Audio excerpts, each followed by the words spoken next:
Voilà.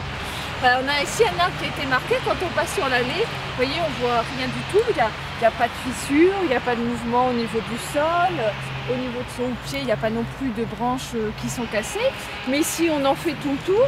Voilà, on trouve ici une fissure très importante dans le tronc, une fissure longitudinale, qu'on va retrouver un petit peu plus loin de la même façon à un autre niveau. Ici, on a une très grosse fissure aussi, où on voit bien, elle part du sol et elle remonte sur plus d'1 mètre.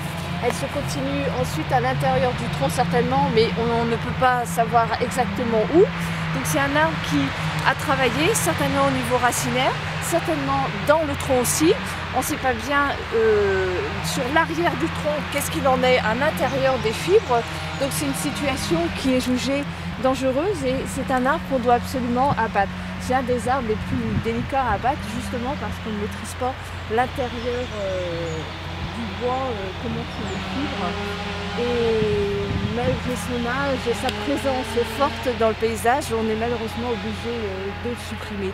Donc c'est pour ça que le bois est fermé actuellement, parce qu'on a plusieurs autres arbres dans cette même situation.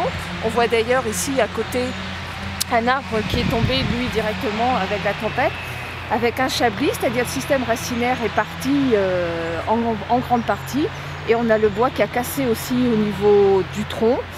On doit intervenir sur tous ces arbres pour que tout le monde puisse rentrer à nouveau dans le bois, vraiment en sécurité. Donc ce qui est important, c'est de respecter les fermetures des parcs tant qu'on n'a pas, nous élagueurs et spécialistes de l'arbre, fait toutes ces interventions qui sont quand même dangereuses.